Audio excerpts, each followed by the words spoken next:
नमस्कार, स्वागत है आपका कमोडिटी निवेश में, जहां हम आपके कमोडिटी से जुड़े तमाम सवालों के जवाब देते हैं। साथ ही कमोडिटी मार्केट में ट्रेडिंग रणनीति बनाने में भी आपकी मदद करते हैं। तो सबसे पहले सवाल पूछने का तरीका आपको बता देते हैं। आप हमारे नंबर 9136934058 पर अपने सवाल हमें व्हाट्सएप के जरिए मैसेज करें। साथ ही हमारे सोशल मीडिया पेज के जरिए भी आप अपने सवाल भेज सकते हैं। फेसबुक पेज हो या इंस्टाग्राम या फिर ट्विटर हैंडल के जरिए भी आप अपने सवाल हमें भेज सकते हैं। आपके सभी सवालों के जवाब अगले आधे घंटे तक देने की कोशिश करेंगे। कोई सवाल रह गया तो अगले दिन इसी वक्त कमोडिटी निवेश में आपके सवालों के जवाब दिए जाएंगे। और सवालों के जवाब देने के लिए हमारे साथ दो मेहमान भी हैं। हमारे साथ वीरेन वकील साहब है पैराडाइम कमोडिटी से, और रवि देवरा जी हैं जो कुबरजी ग्रुप से, और विजय भंबानी भी जुड़ेंगे जो नॉन एग्री मार्केट पर अपनी राय देंगे। लेकिन सबसे पहले बात कर लेंगे, 1 महीना पूरा हो चुका है, रूस और यूक्रेन युद्ध शुरू है। उस पिछले 1 महीने में कमोडिटी मार्केट में बेतहाशा तेजी आई है। खास करके कुछ मेटल्स काउंटर्स में या कुछ एग्री काउंटर्स में ज़बरदस्त तेजी देखने को मिली है। अब यहाँ से और कितनी तेजी दिखने की उम्मीद लग रही है, या ऊपरी स्तर पर डिमांड कम होगी और भाव अब यहाँ से नरम हो सकता है? सबसे पहले वीरेन वकील सर क्या लग रहा है, जिस तरह की तेजी हमने पिछले 1 महीने में कमोडिटी प्राइसेस में देखी है, क्या आगे कुछ नरमी की उम्मीद आप यहाँ से करें? प्लेबुक में काफ़ी लंबी चौड़ी चॉइस अवेलेबल है। जैसे एग्री स्पेस में वीट काफ़ी अच्छा प्ले है। यहाँ फर्टिलाइजर स्टोरी भी काम करेगी, क्योंकि फर्टिलाइजर प्राइसेस ऑलमोस्ट 4 गुने बढ़ गए हैं। जैसे डीएपी जो 280 था वो आज 1000 हो गया। टेक्सास में ड्रॉट है, कैंसास में ड्रॉट है, यूएस मिडवेस्ट में एक्सट्रीम सीवियर ड्रॉट का फोरकास्ट है ये साल। और हमारा एक वीट एक्सपोर्ट्स ऑलरेडी 66 तो हो चुका है और शायद 1 करोड़ हो जाएगा, तो वीट अच्छा प्ले है। मेटल स्पेस में जिंक अच्छा प्ले है कि यहाँ डेफिसिट स्टोरी है, क्योंकि यूरोप में 2 स्मेल्टर बंद हो चुके हैं।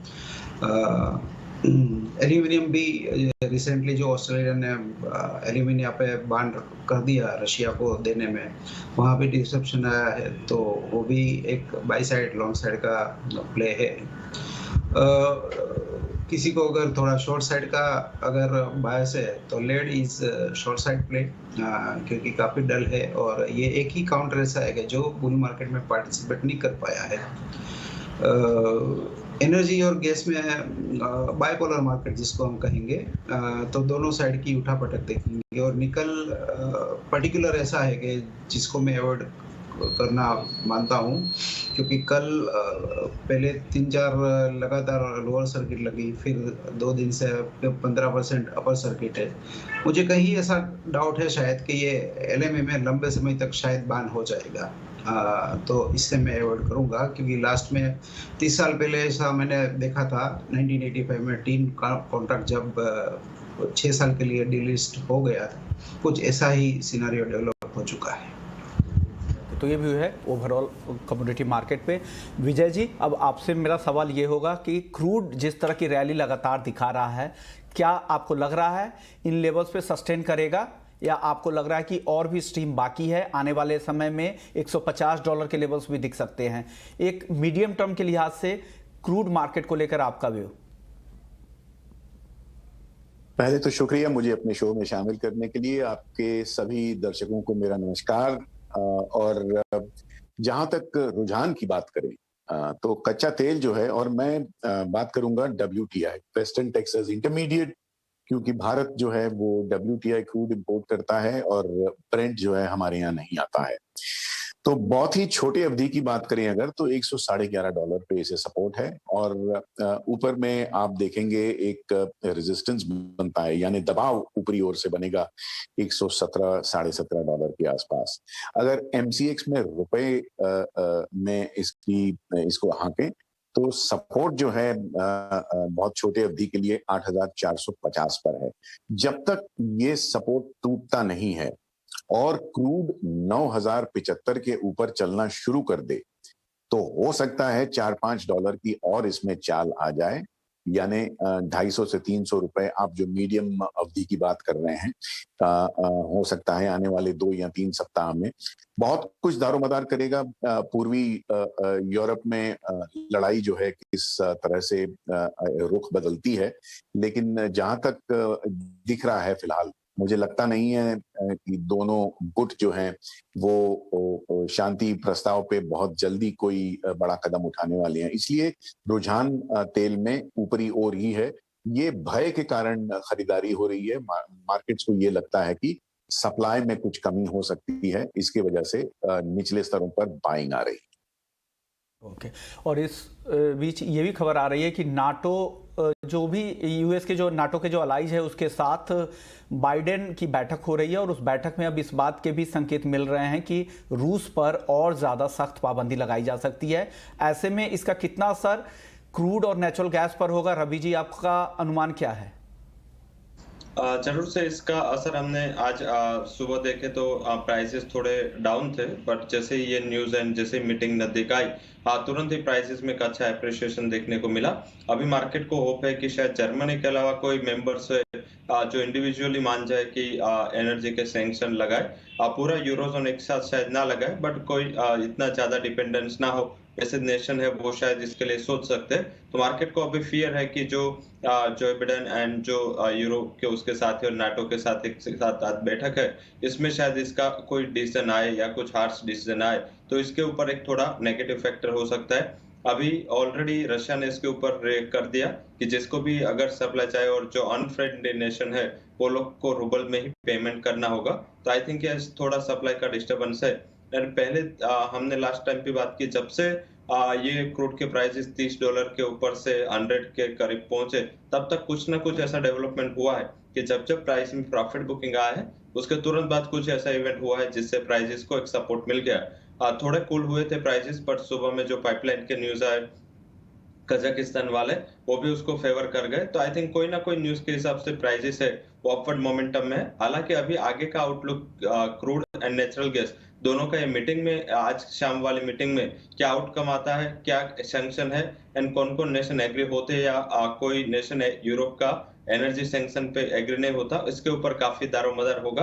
अगर एग्री ना हो तो थोड़ा प्रॉफिट बुकिंग आएगा, तो बाय एंड डिप्स की स्ट्रेटेजी आपको वहां पे रखनी चाहिए। मुझे लग रहा है कि जब तक ब्रेंट है वो 118 के ऊपर सस्टेन है, तब तक प्राइसेस में कोई सिग्निफिकेंट डिक्लाइन क्रूड के प्राइसेस में ना मिले। एंड नेचुरल गैस पे मुझे लग रहा है कि जब तक $5 का लेवल वहां पे सस्टेन है, तब तक कोई बड़ा सिग्निफिकेंट डिक्लाइन नेचुरल गैस में भी नहीं आना चाहिए। तो दोनों कमोडिटी में मुझे पॉजिटिविटी दिख रहे हैं। हालांकि थोड़ी वोलेटिलिटी इवनिंग सेशन में रहेगी क्योंकि डिसीजन आना बाकी है कि सैंक्शन कितने हार्श हो गए, और जितने हार्श सैंक्शन हो गए इतना ही ज्यादा उछाल आपको क्रूड एंड नेचुरल गैस में देखने को मिलेगा।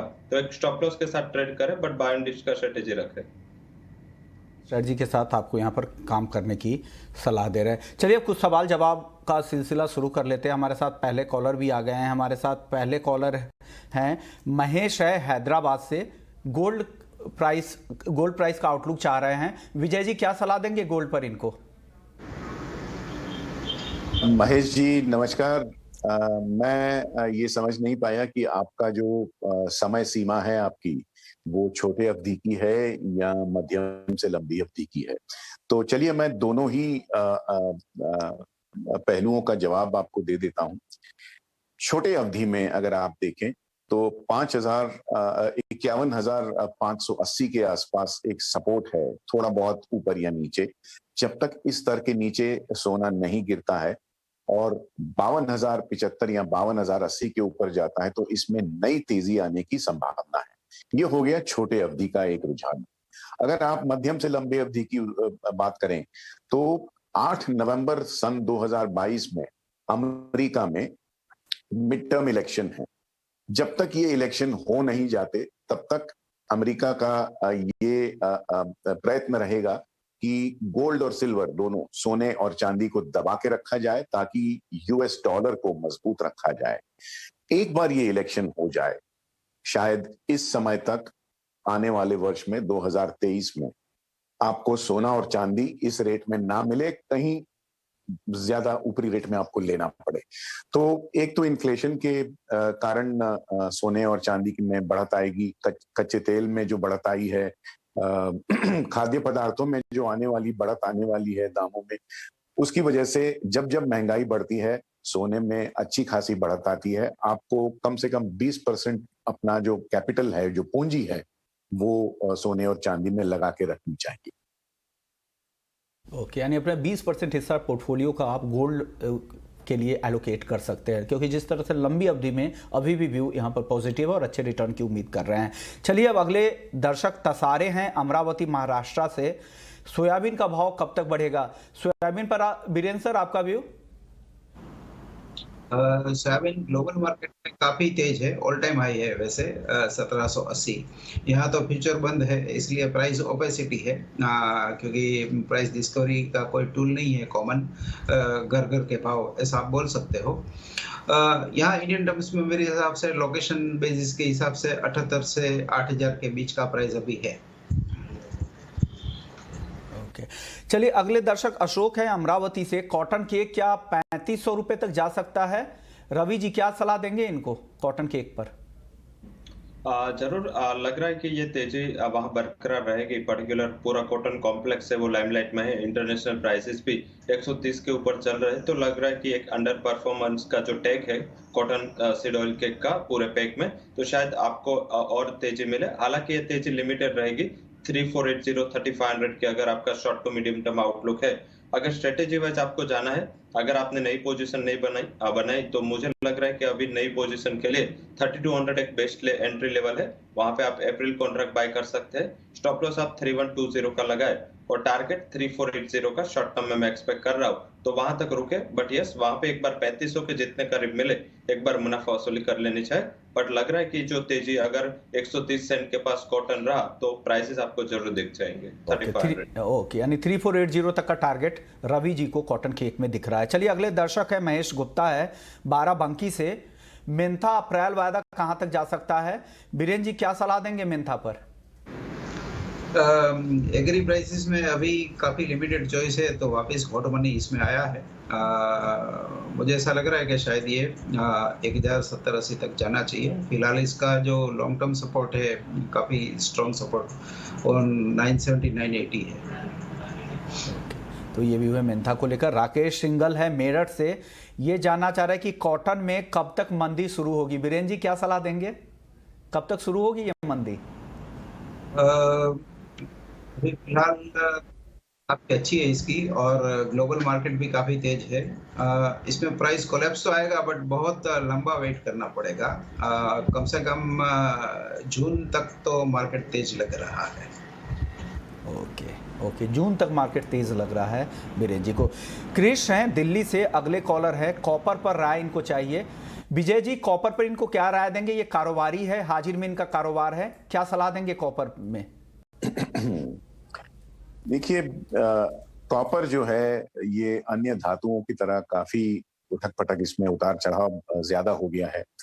अगर आप डिलीवरी बेस्ड कारोबारी हैं जो कॉपर का वेयर हाउसिंग करना चाहते हैं या स्टॉक बढ़ाना चाहते हैं, तो मुझे लगता है आपको थोड़ा इंतजार करना चाहिए। उसकी वजह यह है कि लैटिन अमेरिकी जो देश हैं वहां पर काफी सारे इंडस्ट्रियल धातुओं की जो माइनिंग होती है वहां पर कुछ प्रॉब्लम्स चल रहे हैं, और ये जो लैटिन अमेरिकन देश हैं इनका काफी सारा अंतरराष्ट्रीय बैंकों से और IMF वगैरह से कर्जा लिया हुआ है। इनकी थोड़ी बहुत इकोनॉमी जो है वो डामाडोल चल रही है। अब इनको धातुओं को की बिक्री बढ़ाने के अलावा और कोई रास्ता है नहीं। तो अब सप्लाई डिसरप्शन जो है वो पूर्वी यूरोप में जो लड़ाई चल रही है उसकी वजह से शिपिंग रेट्स वगैरह बढ़े हुए हैं, इसकी वजह से आपको धातुओं के दाम बढ़े हुए दिख रहे हैं। लेकिन मुझे लगता है जो पैनिक खरीदारी थी वो ज्यादातर अब खत्म हो चुकी है।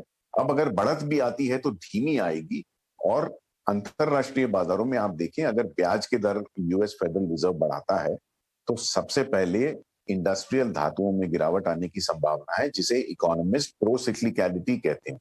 प्रोसिक्लिकलिटी यानी जिस तरह रुझान इकोनॉमी का जाता है उसी तरफ कमोडिटी मार्केट्स के जो दाम होते हैं उसी तरफ जाते हैं। अब तक हमने देखा था काउंटर सिक्लिकलिटी कि इकोनॉमी ठंडी है लेकिन कमोडिटीज के दाम बढ़े जा रहे हैं। तो अब मेरा मानना है कि धीरे धीरे एक फेज आएगा जब काउंटर सिक्लिकलिटी से कमोडिटी मार्केट आएगा प्रो सिक्लिकलिटी की तरफ। तो बहुत ज्यादा स्टॉक बनाकर ना रखें तो बेहतर होगा, कम से कम मेरी ये राय। ओके, चलिए अगले दर्शक योगेश हैं जयपुर से। क्रूड इन्होंने 8,000 पर शॉर्ट कर रखा है और गोल्ड लॉन्ग है 51,850 पे। रवि जी क्या सलाह देंगे इनको? क्रूड में ज्यादातर शॉर्ट में नहीं रहना चाहिए। हमने जो आगे भी बात की, अगर प्राइसेस आज इवनिंग में कोई खराब न्यूज आए मींस के प्राइसेस के लिए और कोई भी गिरावट आए तो आप एक बार अपनी शॉर्ट पोजीशन से एग्जिट करके लॉन्ग में ट्रांसफर कर ले पोजीशन। लेवल वाइज बात करें तो 8500 का अच्छा सपोर्ट है। अगर इवनिंग में कोई भी हलचल होती है एंड प्राइसेस में कुछ मुनाफा वसूली देखने को मिलते है तो वहां पे आप अपना पोजीशन कट कर ले एंड स्टॉप लॉस आप 9000 का आप ध्यान रखें। इसके ऊपर अगर प्राइसेस जाते हैं तो और तेजी देखने को मिलेगी, तो आप एक स्टॉप लॉस रखें और नीचे 8500 के करीब आपका पोजीशन कवर कर ले। सेकंड आपका क्वेश्चन गोल्ड का है। गोल्ड में आप अपने पोजीशन में बने रहे। मुझे लग रहा है कि तेजी 52,200 तक एक्सटेंड हो सकती है। स्टॉप लॉस आप 51,700 का लगाए और प्राइसेस में बने रहे। सेकंड हाफ में शायद थोड़ी वोलेटिलिटी जो बॉन्ड यील्ड में कम हुई है तो इसका एक बेनिफिट यूएस ओपनिंग के बाद मिलना चाहिए। तो अगर पहला टारगेट 52,080 है, अगर आप सेफ ट्रेडर है तो वहां बुक कर ले और थोड़ा होल्ड करना चाहते हैं तो आप 52,200 तक होल्ड कर सकते हैं। मुझे लग रहा है कि एक शॉर्ट कवरिंग शायद आज इवनिंग सेशन में आपको देखने को मिले। ओके, योगेश जी का एक और सवाल था बीरेन जी, 827 पर कॉपर इन्होंने लॉन्ग कर रखा है, क्या ये सही स्ट्रेटजी है क्या? ये बेसिकली तो बाइपोलर बुल मार्केट है जिसकी वोलेटिलिटी स्विंग थोड़ी बड़ी है। मेरा इनफैक्ट बाई साइड का कॉल 815 817 के आसपास का होगा और मेरा लक्ष्य 840 845 के बीच का होगा। इसमें दोनों साइड से एंट्री हो सकती है। तो वो अभी जो उनकी 827 की जो पोजीशन है उसमें वो 835 838 के आसपास एग्जिट करके वहां शॉर्ट जा सकते हैं। जिनका वो फ्रेश शॉर्ट पोजीशन का 844 स्टॉप लॉस होना चाहिए और इनका टारगेट 817 से 20 के बीच का होना चाहिए।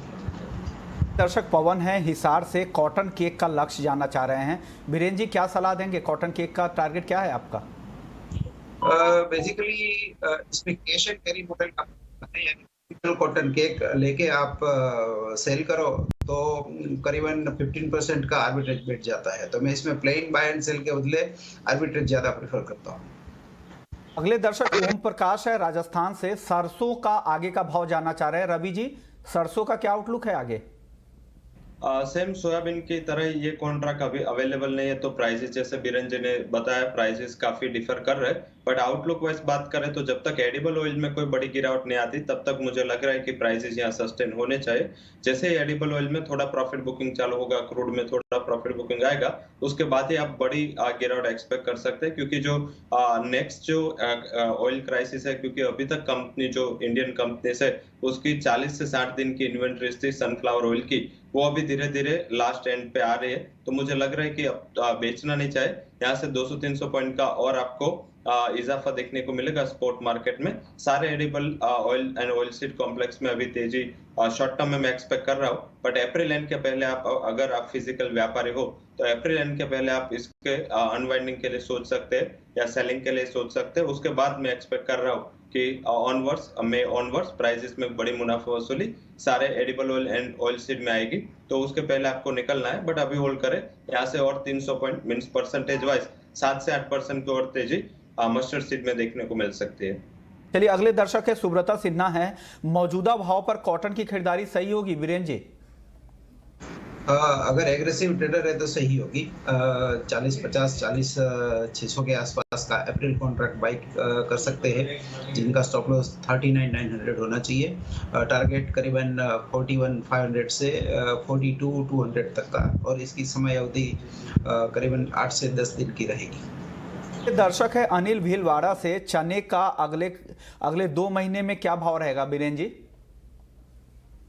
मार्केट थोड़ा कमजोर है और खास करके एसेंशियल कमोडिटीज में जो स्टॉक लिमिट और जो रिस्ट्रिक्शंस है पॉलिसी रिलेटेड, तो मुझे ऐसा नहीं लग रहा है कि इसमें कोई बाइंग साइड का मैं प्रेफरेंस नहीं करूंगा। मींस मैंने जैसे कहा कि ये साल ग्रेन मार्केट में सिर्फ व्हीट सेफ कमोडिटी है बाय साइड की।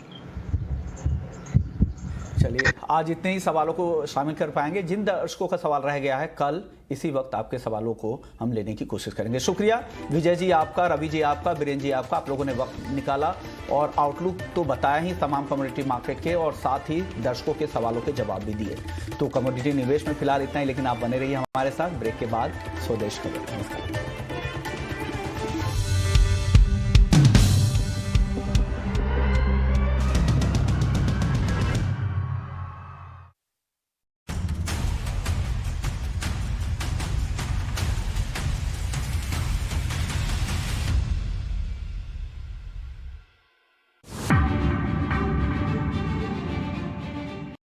We will see